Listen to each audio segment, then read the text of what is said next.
questa nuova puntata. Effetto Serra, il talk show su social. Oggi parliamo di spettacolo perché abbiamo greatissima autrice e anche attrice Miriam Somma. Ciao Miriam, grazie di essere presente. Ciao, ciao, grazie a voi per l'invito. Allora, Miriam è uscita da qualche giorno con il suo nuovo singolo dal titolo Inutile, che vedremo insieme, ma iniziamo un po' a fare una chiacchierata per sapere anche il percorso che l'ha portata dal palcoscenico come attrice, poi il music, poi il ruolo, oddio, diciamo la veste poi alla fine che indossi, quella di cantautrice. Un percorso lineare, tortuoso, tumultuoso, o una strada che è venuta proprio naturale?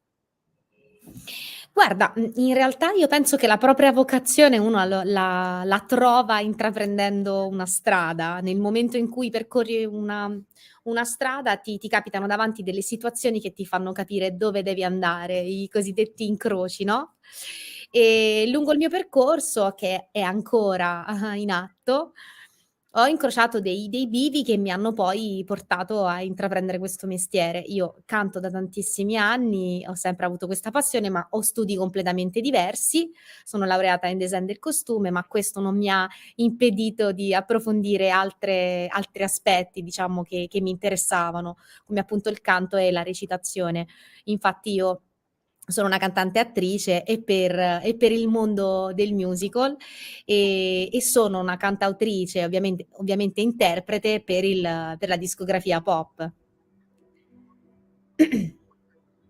Qual è stata la sliding door? Hai parlato di incroci, mi piace molto il Sì. film Sliding Doors. Qual è stato il momento in cui hai detto, ecco, questo è stato il bivio che ha deciso questo percorso? Allora, ho fatto uno spettacolo amatoriale, da piccola, avevo 23 anni, sì, e quello spettacolo in quello spettacolo ho conosciuto una persona che lavorava, è un'attrice anche abbastanza importante, che mi abbracciò a fine spettacolo e mi disse: "Questa è la tua vocazione, perché sei un animale da palcoscenico". E io, che in realtà non avevo fatto altro che dare tutta me stessa, la mia emozione, la mia persona, il mio canto, la mia arte in quello spettacolo, in realtà lei aveva visto tutto il mio mondo interiore e in quel momento lì ho capito che forse quella era la mia strada e ho cercato poi di percorrerla e in realtà lei aveva ragione. La È ringrazio. il classico esempio di persone che riescono a vedere più di noi stessi, e questo è Sì, molto vedono importante. ancor prima di noi stessi qual è la nostra strada. Esatto. Senti, Miriam, abbiamo detto che sei uscita adesso con il nuovo singolo Inutile, che poi, se non ricordo male, forse è il quarto singolo È dopo il quarto singolo. esatto, perché io leggo, perché non mi ricordo tutti i titoli. Allora, Libera di notte, che è il singolo d'esordio, poi c'è stato Sì, Vivendo, e un poi c'è duetto. stato Vorrei, chiedo scusa, poi Vorrei Vivendo. sì, Ecco. poi Vivendo e in ultimo Inutile, che è fuori dal 3 Allora, febbraio. io mi pare di aver visto un po' il filo comune, è inutile, conferma questo tipo di sentimento, una visione molto intimista delle canzoni, non dico sofferto, ma sicuramente quasi di autoesame, autoricerca, o è la mia impressione? No, no, no, assolutamente non ti sbagli. Io penso che per una cantautrice, così come per un interprete, nel momento in cui sta, diciamo, dedicandosi ad un brano, sia necessario fare un percorso interiore, se si vuole dare un messaggio di se stessi. Ovviamente, parliamo di episodi che possono essere comuni ad ognuno di noi. Questo è stato, per esempio, per Vivendo, che, musicalmente strizza un po' l'occhio a tutte quelle ambientazioni un po' sudamericane, no, parliamo di un arrangiamento da aperitivo, con questo tramonto, questo mare e quindi cerchiamo di dare di avvolgere il pubblico con un mood musicale, che lo accompagna un po' in questo aperitivo. Però in realtà, quello che viene detto in questo sound è, si parla appunto di una persona che sta vivendo il proprio percorso interiore e lo fotografa così com'è, senza nessun giudizio, che poi è la vita di tutti noi, cioè nel senso ognuno ha il proprio percorso e lo vive in un certo modo. Io ho deciso di fotografarlo e di offrirlo un po' al mio pubblico. Questa cosa invece poi prende una forma un po' più profonda in Inutile, perché in realtà, oltre a fotografare una mia esperienza personale, io la racconto proprio dopo averla un po' esorcizzata, ecco, se posso permettermi, avvicinandomi magari ad Quasi un'esperienza. un'autoterapia. Sì, sì, sì, viene comunque da un grande percorso di risoluzione personale questo brano, ed è stato secondo me il momento in cui ho messo forse il punto a tutto quello che mi era successo. E il pubblico in realtà si Un rivede tantissimo. autoesorcismo? Diciamo Senti Miriam, una scusami se ti interrompo. consapevolezza. Ok, allora un'autoconsapevolezza che però nasce, dicevamo prima, da un qualcosa di sofferto. Parliamo ovviamente di una Da un storia d'amore. vissuto, certo, certo. Certo, chi più chi meno ha vissuto nella Tutti propria abbiamo vita dei sofferto vari per o con amore. alti e con bassi, no, Tutti abbiamo esattamente. sofferto per amore, poi Però ovviamente non siamo sempre vittoriosi. appunto, volevo dire quello, cioè la chiave di tutto è, tu hai detto anche in comunicato stampa, questo brano è un regalo principalmente a me stesso, cioè l'amore di per sé, e qui faccio mia delle parole anche di Alessandro Siani, il comico, l'attore napoletano, Sì. l'amore non è brutto, è come reagiamo noi di renderlo brutto. Certo, sì.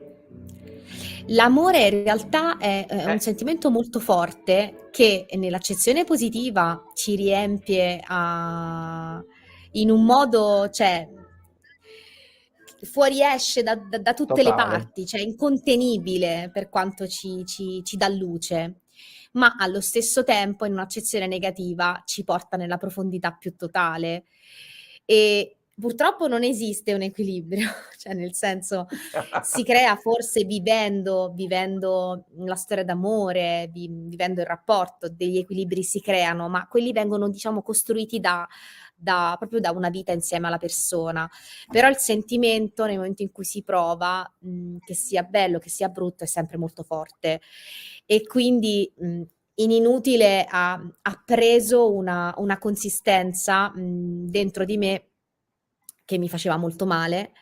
E io in questo brano denuncio ovviamente una categoria molto, molto diffusa, soprattutto nel mio lavoro, che è quello dei narcisisti patologici, dove l'amore diventa una manipolazione continua.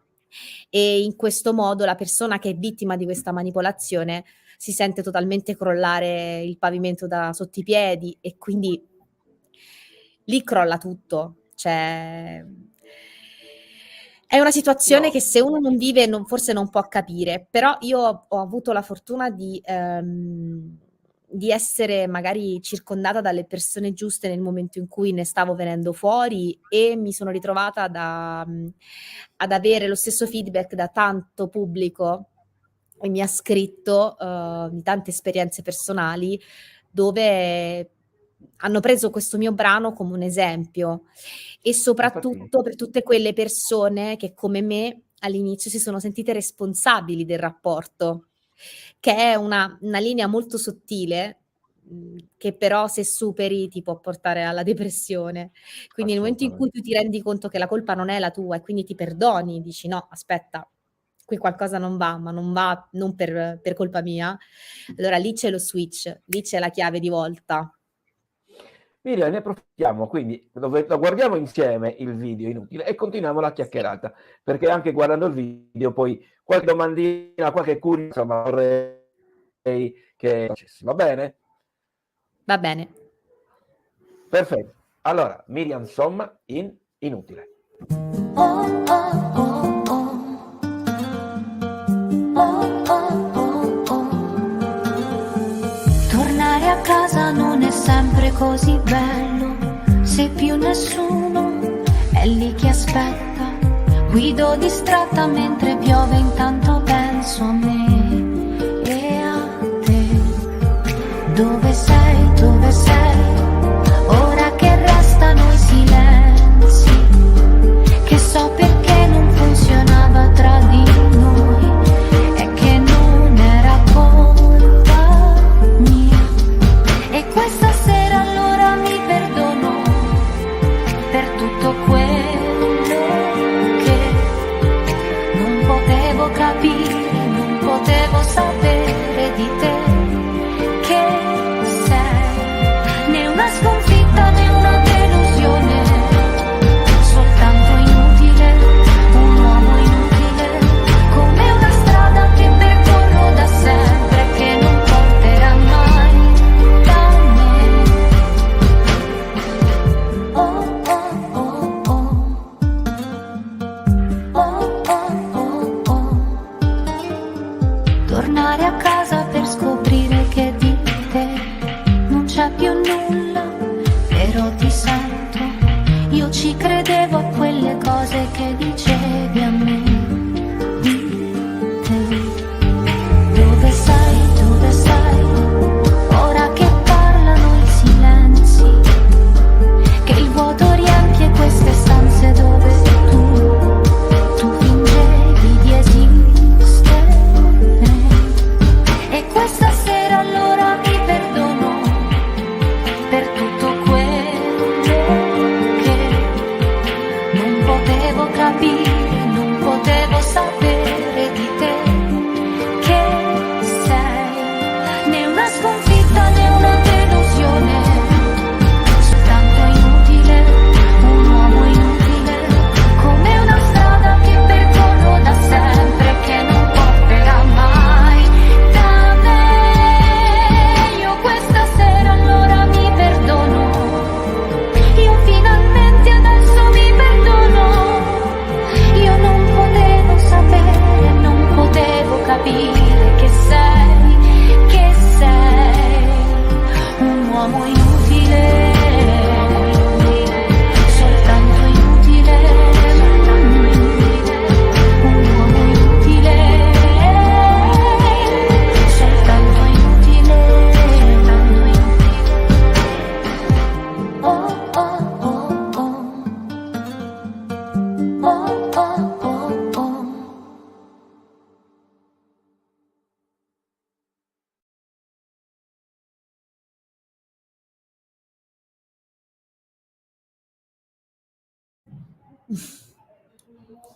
Miriam, complimenti, un brano molto intimista, potremmo dire, molto, molto sentito. E la domanda era questa: come si fa a canalizzare? Poi un brano scritto a quattro mani, perché c'è anche Ciro Scognamiglio Sì. che ha creato anche l'editing e la produzione. L'arrangiamento Come è si suo. canalizza? Esattamente. Allora, Come si sì, canalizza il dolore, la razionalizzazione anche, poi, se vogliamo, dello stesso? allora sicuramente quello che ho cercato di dare in questo brano è un messaggio che non fosse un'accusa, perché qui non si vuole accusare nessuno, ma si prende Oddio, coscienza di dire che uno è un un'esperienza. uomo inutile non è che sia proprio un complimento, eh. Però è una presa di coscienza, è una, diciamo, è una consapevolezza di un fatto, non è un'accusa, perché questa situazione per me ha preso questa connotazione, magari per qualcun altro no. Quindi per quanto mi riguarda diciamo, ho fotografato questa esperienza in questo modo e in un momento della mia vita dove in realtà ho superato il fatto, quindi l'ho ampiamente superato, faccio una considerazione mettendo sul piatto della bilancia ciò che è stato di buono e ciò che è stato di negativo, e mettendo sul piatto della bilancia qualcosa che in realtà non pesa né dall'una né dall'altra parte, mi diventa inutile. Ho capito. Nel momento in cui prendi coscienza di questa cosa, che quello che doveva fare ha fatto, quindi mi ha reso una persona più forte, mi ha sicuramente fatto crescere, ok, però nel momento in cui questa situazione ormai non ha più peso, cos'è? Cosa può darmi? Cioè, ormai è inutile, non è più niente. Cioè, quello che ho dovuto fare l'ha fatto. Adesso io ne prendo soltanto coscienza di questa esperienza e soprattutto per me stessa, cioè ciò che serve a me. Capisci? Infatti mi Che non è perdono, te lo dici da egoismo, sola. esatto, non è egoismo, è soltanto una, reale consapevolezza di un fatto. Prendi A coscienza di me un'esperienza. A me Miriam ha colpito molto il video, perché è il classico video molto scarno, molto semplice, ma che nasconde la potenza del messaggio, cioè del silenzio, come dice anche nella canzone, che comunque fa rumore.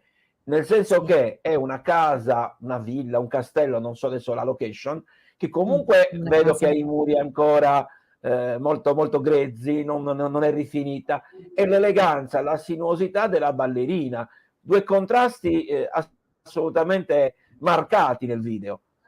Sì, la casa è sicuramente la persona distrutta, cioè, lì ci sono rovine, oppure potrebbero essere una situazione che è in costruzione. Nel Quindi momento in vista in cui c'è senso sta positivo. esatto, esatto, esatto. Non io lascio al pubblico la possibilità di vedere ciò che vuole all'interno di questo video. È evidente la contrapposizione, come tu stesso noti, voluta ovviamente, perché la ballerina dà, un'immagine di un qualcosa di integro, di non contaminato, di bello, quindi esalta la bellezza interiore della persona, in una situazione di distruzione, che potrebbe essere una distruzione interiore o potrebbe essere una demolizione però in costruzione, che è quello che m'appartiene di più come messaggio. Quindi lascio un po' al pubblico la libera interpretazione di questa cosa. Allora, per quanto riguarda invece la tua carriera, hai vinto il premio del 2019, quindi poco fa, il prestigioso premio Persefone all'interno del musical La Divina Commedia Opera Musical. Tu Sì, rivestivi il ruolo di protagonista femminile Beatrice e insomma sì. il premio come miglior musical dell'anno. 2 anni di fila l'abbiamo Che significato vinto. ha? A parte ecco, vedi, quindi insomma ancora maggior ragione. Lavorare nei Sì, musical, tra l'altro hai lavorato anche nell'ultimo musical, cioè il musical scritto da Luciano Ligabue e Chiara Noschese, Balliamo sul mondo. sì, Il musical, l'Italia ha una tradizione, certo rispetto all'America un po' meno recente, un po' meno sì. antica, cioè più recente, scusami. Però siamo comunque diciamo comunque sempre eccellenze. Ecco, da questo punto di vista tu continuerai a fare i musical, oltre ovviamente alla tua carriera da cantautrice? Guarda, io sto cercando di portare in parallelo avanti i miei percorsi. Io adesso mi trovo per esempio qui ad un corso di alta formazione teatro, perché gli esami non finiscono mai, e perché un attore cantante è sempre, sempre in moto nello studio, perché ovviamente uno non può mai fermarsi. Quindi sto facendo un corso di alta formazione proprio perché investo il tempo su me stessa, sulla mia formazione, e allo stesso tempo porto avanti il mio lavoro, come ovviamente cantante e attrice, ma anche come cantautrice. Diciamo che in questo momento riesco a viaggiare su entrambi i binari, compatibilmente ovviamente con il tempo, le cose che hanno priorità. Adesso mi sto per esempio dedicando molto di più ai brani, perché ho tempo, in concomitanza con questo corso, da poter utilizzare anche per la discografia. Quindi, diciamo che in questo momento mi sto dedicando a questo. Poi i miei progetti futuri ancora non ve li posso svelare, quindi appena Non te potrò li ve li chiedo. dirò. Ovviamente siamo a disposizione quando ci saranno progetti futuri concreti, anche per scaramanzia non diciamo Eh nulla, no, però infatti, è infatti. ovvio, la domanda tradizionale che io faccio sempre in chiusura di chiacchierata a tutti gli ospiti che ho avuto in questi anni è il sogno nel cassetto. Io immagino che tu abbia un cassetto stracarico di sogni, ma magari uno in particolare che può essere Allora, in più dei rispetto ad altri, sogni ecco. dei sogni, grazie a Dio, si sono realizzati, altri, non te li dico, sempre per scaramanzia, e speriamo che si avverino, perché ne ho bisogno. Io te lo auguro, ovviamente noi chi ti segue te lo augura, ovviamente questo è un Grazie. microfono aperto, un salotto aperto, quindi se dovesse capitare di arrivare in Sardegna sicuramente sarai là benvenuta, Assolutamente, assolutamente. anche perché qui comunque c'è un fermento teatrale, musicale, quindi è bello poi alla fine poter condividere anche certe esperienze artistiche. Miriam, Certo. allora ricordo ancora una volta, Inutile, quindi ascoltatelo, streamate, scaricatelo, Mi sentitelo. trovate su tutti i canali social, ovviamente su tutte le piattaforme musicali, e Miriam, insomma, sono lì. E anche i tuoi canali social, perché anche tu sei molto presente. Assolutamente sì. Perfetto. Miriam, grazie, ti lasciamo ai tuoi impegni, perché ovviamente continuerai la tua serata, è un pezzettino. Il mio Grazie corso. ancora, ci vediamo presto. Grazie a voi per l'invito. Un abbraccio, presto. Grazie a tutte le persone che ci hanno seguito, vi chiedo di cliccare mi piace, di condividere. Appuntamento alla prossima puntata, Effetto Serra, il talk show sul social. Ancora grazie, ciao, buona serata. Ciao, grazie.